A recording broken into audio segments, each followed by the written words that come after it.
This is what you normally do. If you're marooned on an island, which 3 games athletes would you pick? Tia, because she's a great time. Oh, that's actually hard, you know. Like when I ask questions, I'm always like, don't think about the answer. And now I'm getting the questions. I'm like, oh, I really got to think about the answer. I'd take Tia because she's a good time. Shane's not a games athlete, so that's unfortunate. Can we have a coach?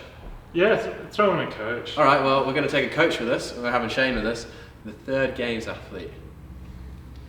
Whoa. I would take Royce Dunn because then it's kind of like taking a radio, you know, like he doesn't stop speaking. So then, you just have, it's like, your entertainment whilst you're there. What's your favourite Premier League team? Aston Villa. Why Aston Villa? Because not Man U? Or... Yeah, my dad supported him, that was it. Like, I'm not the biggest football player. I used to grow up playing football all the time and like, I used to love playing football, but I wasn't the biggest follower of football. So it's kind of like, I just followed what my dad did. I went to a few games. I'm not like the biggest supporter in the world. I'm just kind of like a half supporter. I'm one of those ones that's like not die hard, like, I know every player. It's more like, I don't know any players, but I'm going to give my allegiance to a team. What's the 2 most... You've been to Australia 3 times? Twice? You've been to Australia twice now. What's the 2 most interesting things that you've picked up, like, being here? Well, 2 interesting things. What is interesting about Australia? Bush turkeys are cool. Like, you just randomly walk around the streets instead of having like stray cats or dogs or like mice, you just have this random turkey that literally, like it will just go into the side of the road, right? And like just dig a hole and then turn around to the soil that it's just dug out of the hole and re-dig it back in the hole just with another hole. I'm like, you are interesting characters.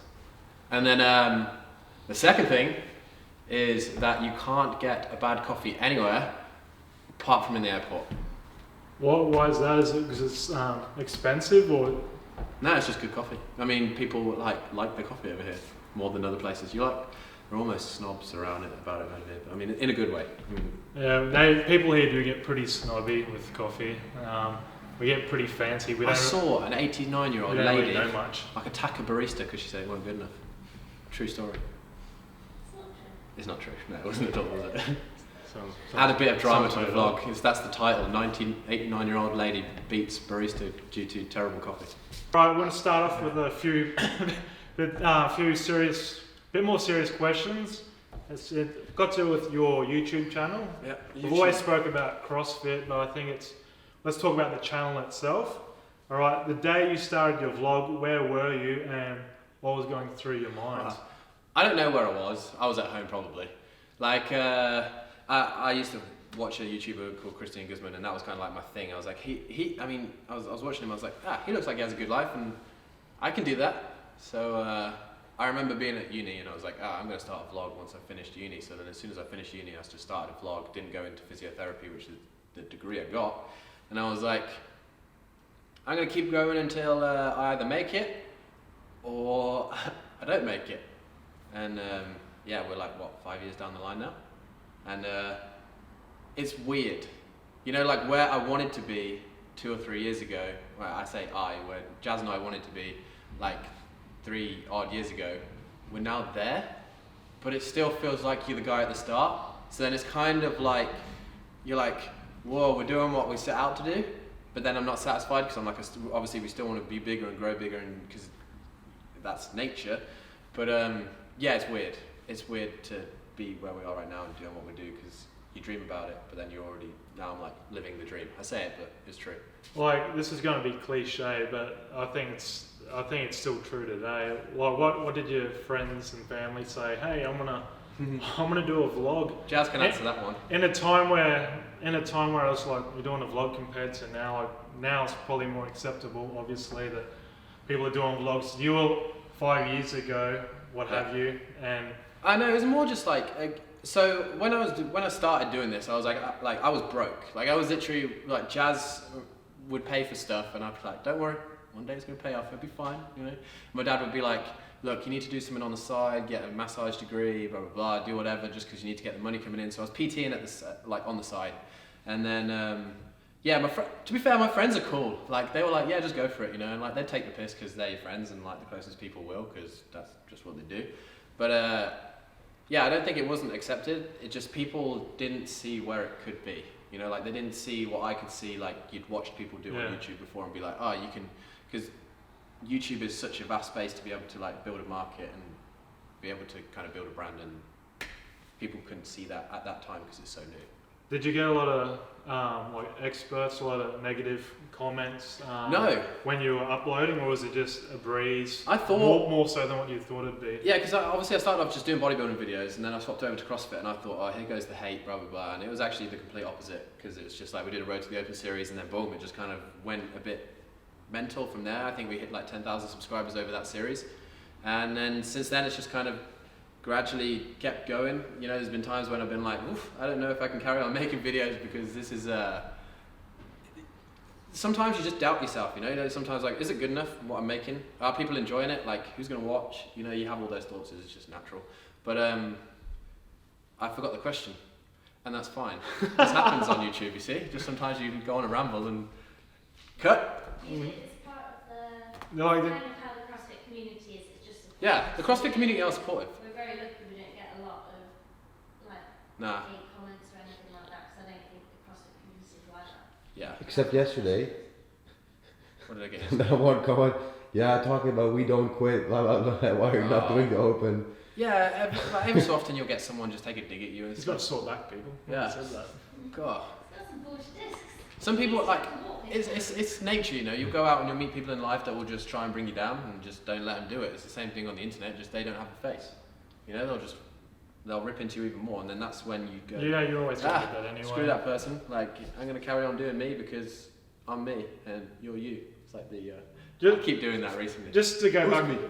on what Jas was talking about, how did Jas support you, like at the very start? Like your channel obviously wasn't monetized to where it is now. How'd she support you? Mostly with a whip. She was like, "You've got to make this content. We're gonna make it one day." Nah, she was like, obviously I believed. Yeah, Jas worked full time, so like that was kind of money. And I'm one of those people that's always believed in myself anyway, so I'm like, I'm gonna do it. But then Jas, on those times that I talk about, you know, when you're like, oof, I don't know if I can do it, she'll be like, no, you can. You know, and we drive around the country, and she mostly do the driving because she likes driving. But you know, yeah, she was just. I mean, without Jas, it wouldn't be where it is. So I'm getting a little bit deep here. Where would the channel be without Jas? If you didn't meet Jas, where do you think the channel would have went to, or? I don't know. I still would have done CrossFit. Like, that's just how it is. Like, I still would have done CrossFit, and I back myself enough to know that the channel would grow. I don't know if it would have grown as fast. I don't know if it would have grown as much. It just would have been a kind of different story, I guess. You know, people follow Jas and I. It's not just me. Like, it was just me at the start, but now it's Jas and I, and I don't know. It would have just been a different story told, I guess. I don't know if it would have been bigger, smaller. I don't know. I've had a great time. I couldn't picture the last 4 years without it. Like, when did you feel like you're getting traction with the channel? Like, you're like, holy. The first Road to the Open series we did, I didn't know what the Open was, to be honest. Like, the box was just like, you should do the Open. I was like, okay, I'm going to do the Open. And then, yeah, every week I just made a video, and then people started watching because they were doing the Open at the same time. And then I think we hit our first 10,000 subscribers in that Open. And then I was like, yeah, this CrossFit thing, we're getting traction, that's cool. Based on that experience, like the experience you have now, what advice would you give to people? I know it's just keep uploading. What's your rule of thumb in the back of your head? Like, is it I've got to do it at least every couple of days to keep the content going, or? Content creation is like hard. Like, anyone that's out there that wants to be like a YouTuber, it's not like, oh, you can't be like, oh, I want to be a YouTuber, because if you don't like fully dive in and like at least immerse yourself in it. Because I've seen so many people that message me like, I'm going to be a YouTuber, and I'm like, okay, like, you got to be consistent, you got to put in the work, you got to be wanting to do it, you got to travel, you want to tell people stories, you got to show the world, just not yourself. Don't be all about yourself, because to be honest, like, if the vlog was all about me, it'd be boring as hell. If it was all about Jas, it'd just be boring as hell. It'd make it about the world. But yeah, I've seen so many people be like, oh, I'm going to be a YouTuber, and then they make 3 videos, realize that no one's watching, and no one will watch for like the first 2 years. That's like my experience. Like, yeah, you might get a viral video here and there, and that's my sparky channel, but like, you have to just keep making videos when nobody cares, because nobody cared. And now people probably still don't care, but they watch. And that's pretty cool. And so how long now, like to compare to when you first started to now, how long does it take you to edit a video? It used to take me 2 days because my computer was slow. Now it takes me, it depends. Like if I shoot a video really well in the day and I just get the good clips and it's kind of fluid, I can probably do it in like an hour and a half, and then you have to upload it and stuff. So probably 3 hours. But then most of them will take me like maybe 4 or 5. And so to bring on the other side of the business, Hustle Made, what was it like when you first started that? When did you start Hustle Made? How long ago 2 was years? it? 2 years? 2 years ago? Officially like September 2017. 2 years. 2 years ago. And what was it on your? Did you do a first release kind of launch kind of thing, or? Yeah, so the story was actually that I was sat on the couch at home and Jas was in the shower, and I was like, oh, I want to call the brand Hustle Made because like I've just hustled and we've just hustled to be where we are, and like I feel like I've hustled and that's what's made me. And I was like, Hustle Made, but I didn't want it to say the whole word hustle because I was like, that's just cheesy, you know. I don't like that. So then I just kind of came up with the abbreviation and made it on my little editing app, and I was like, I think I have it. And I went upstairs, showed Jas in the shower. She was like, yeah, I really like it. And then it was like we just put it on a jumper and wore it for a good while before we actually released. We actually made the clothes like nearly a year before we actually did the first launch, didn't we? Because we weren't sure of what to do, how to do it, when's the best Yeah, it's hard. You see clothing lines and stuff, and you're like, oh, clothing line, you know? Like you don't think about where you're gonna get this source from, how you're gonna get it manufactured. Like if we get 1,000 orders, how are we gonna make 1,000 jumpers? Like, you know what I mean? Like it's we sat on it for a good while before we then. So what's your strategy now? If you're gonna do a launch, what do you just go? How do you choose the right numbers? How do we choose the right numbers? We didn't choose the right numbers on the last launch.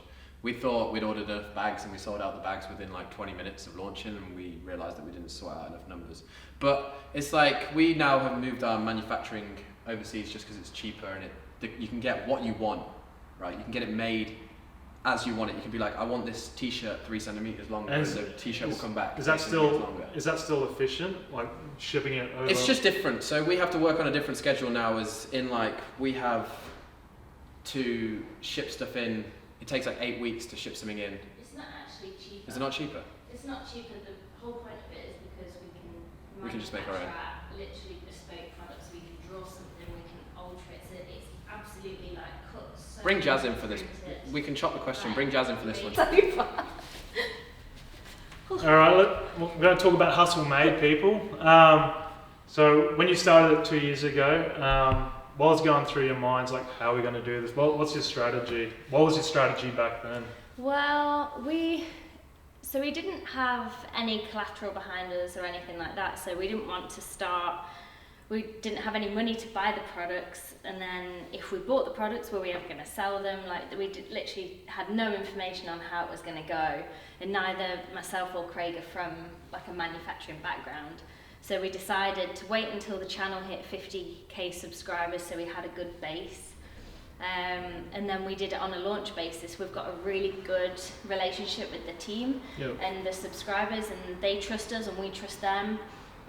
So it was kind of cool that we were able to do it on a launch basis. So they'd order the stock, we'd make what we'd sold, and then we'd kind of do it that way. So it was a lot safer for us. Like I say, it was just me and Craig, no money or anything. So not to cut you off, what's your background before all this? Mine's in marketing and events. So did that teach you anything like real world, how to sell? Yeah, there's loads of stuff that I mean, the only reason I did it is because I had no idea what I wanted to do when I was a grown-up. So I was like, I do business management and marketing, and I can just, you can apply that to pretty much anything. So like across a broad spectrum of things, like it kind of gives you an awareness of like a lot of stuff when you're running businesses and whatever, but nothing can quite prepare you from actually having to do it yourself, like the real deal with actual money, actual customers, and like try and run it properly. But now, like Craig mentioned, we've moved production overseas, so the business model now changes. We want to fulfill the orders as fast as possible, but then we've now got like an 8-week lead time. So we've got to Yeah, so obviously we don't want people to be waiting 2 to 3 months for their stuff, so is this organised. Is this all pre-ordered? So you get the order online. Okay, this is the numbers we've got, and you order from that. How much do you? That's what it was at the start. So from the next launch, we will have absolutely set numbers. We can't just make an extra 100 if we find it sells really well. We can't see if there's any more available stock to print some more garments, because that's not how it works now. It's literally overseas, so it'll take another 8 to 10 weeks to get more stock. So what we've got is what will sell, and that's why the bags, it's a good problem to have, but they just sold out within like 20 minutes on the last launch. Holy hell. And yeah, so we That's clearly crazy. we underestimated the power of the team and what everybody wanted. So it's a good situation, but it's difficult to judge now. Is there more than you guys? And do you have like other family members, or is it just solely you guys? No, it's just us. So it's quite difficult to manage whilst we're obviously traveling the world and doing all of this cool stuff. It's really good, but it is difficult to kind of juggle everything. Today, do you still design your own logos, or do you get help from elsewhere? Yeah, I'll give a brief overview of what I want. It's mainly Craig comes up with the design concepts and design ideas, and then we have an actual person that puts the graphics together and stuff, because we're not great at actual computer design, but we come up with the ideas that kind of start it all off. Yeah. Going forward, what's the plans for Hustle Made? Are you gonna have legit sponsorship on athletes? Are you gonna what's the future for Hustle Made? That's kind of the exciting thing ready for next year. So now that we have a full range of kit, so girls, we've got sports bras, booty shorts, leggings. Guys, we've got men's shorts, the t-shirts. We've got hustle socks, so we can literally head to toe deck people out in hustle gear. Yeah. Whereas before, we didn't have the full range, so we'd be giving somebody a top, but they'd have to wear somebody else's shorts, and it was so that's why we haven't had true hustle athletes up to this point. But now we've got the full range, we can be right, okay, we're ready to go. And next year's going to be super exciting. We've got a whole range of products coming out, and it's going to be good. I'm looking forward to it. Is Royce Dunn your first athlete? is Royce? Are you the guinea pig? Breaking news. Royce Dunn, sponsored athlete. He'd be actually a great billboard. He's huge and he can talk. I think with respect.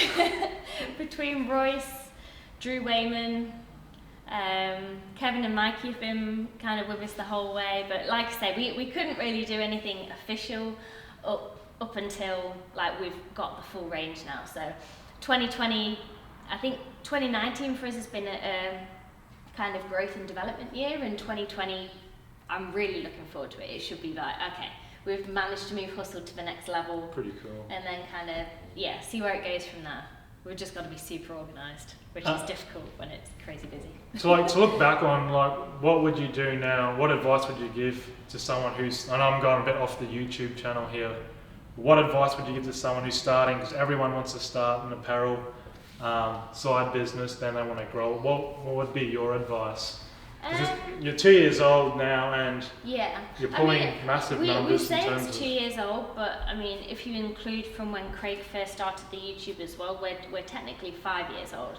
So it might look like Hustle suddenly launched to being really popular, but it's the way around that we did it. So we didn't launch the clothing company when the channel had no followers. We waited until we had 50k, so we'd already built a bit of momentum up from that.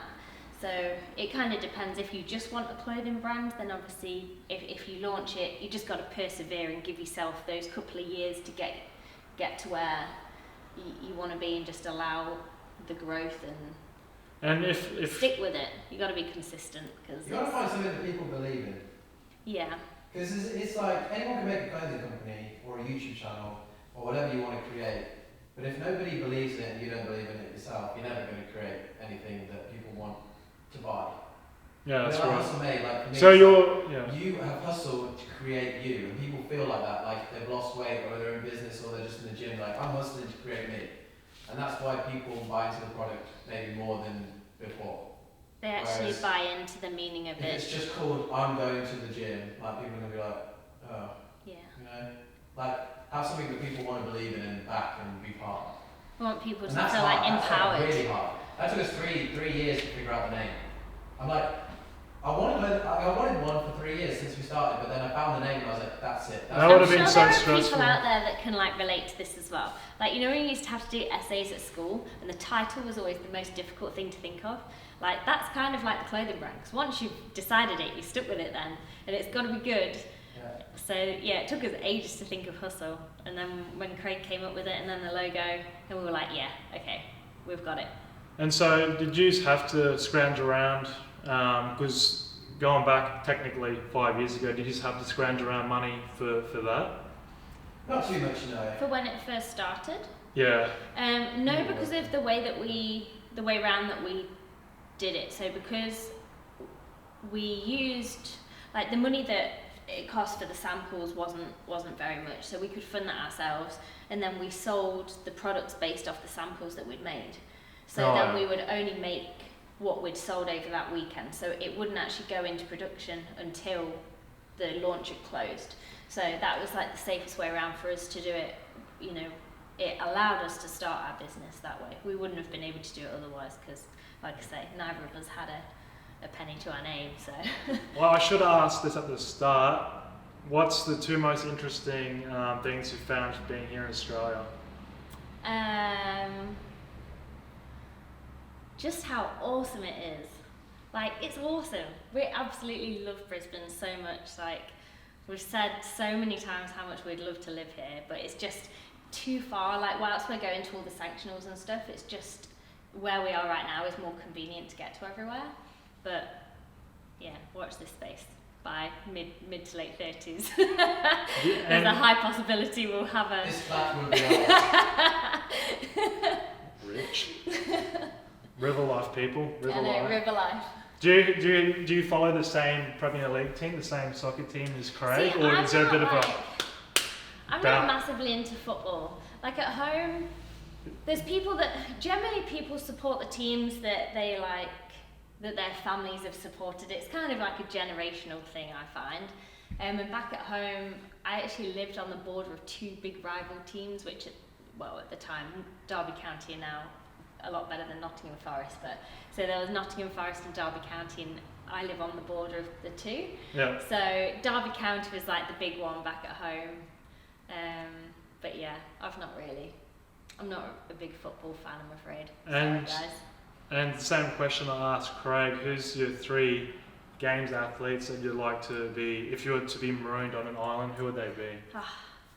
Tia, so that we can, when she retires, we can just drink cocktails together. Yeah. Sorry, Shane. I've seen her drink, people. It's amazing. Who else would be a good time? Male or female, doesn't matter really. Probably Annie. I love Annie. She's a good girl. Who else? One more. I feel like I need. It's hard, isn't it? Yeah, it is. Because you guys got so many friends and you've met. Do you know what I'm actually trying to think of? Like, I'm trying to think of games athletes. You know when it's just like, Hepner would be hilarious actually. Hepner would be down for anything. I'm gonna add him to my. I'm taking 4. Okay. You're taking 4. Yeah, Hepner's coming with me. So is he going in your luggage? Can I take Hepner if he brings Winnie? Okay. If he brings Winston as well, that would have to be the deal. All right, people. We've increased the team to 4 people instead of 3. Mine's 3 and the dog. Yeah. And the dog, pets. Anyway, I'm back. Craig's back, people. One piece of advice that you'd give to starting a channel, just one. Have fun, be yourself. Like, honestly, if you're not having fun and you're not being yourself on the camera and just having a laugh, there's just no point. Like, it should be fun. It should be something that you're just like, yeah, I want to do this every day. And being yourself is important because for the longevity of it. Because, you know, if you put a bit of an act on, people will soon find you out. You've got to just be yourself and build that trust and, yeah, just build a team. Build your own team. Well, congratulations, guys. And thank you. Keep doing what you're doing. This is just the start. Just the start, people. Just going to keep going. I feel like we're just riding a wave. And the thing is with YouTube and the channel and the brand and everything is it could all just go. Yeah. Like there's no guarantee with anything that we do, so that's why we just try and make the most of everything, but equally never just think that it's all cushy and fine, and like we're just always a bit what if. Working as hard as I can so that if it all does go mentally tits up, we're fine. Which hopefully won't, fingers crossed. Thanks, guys. Thank you.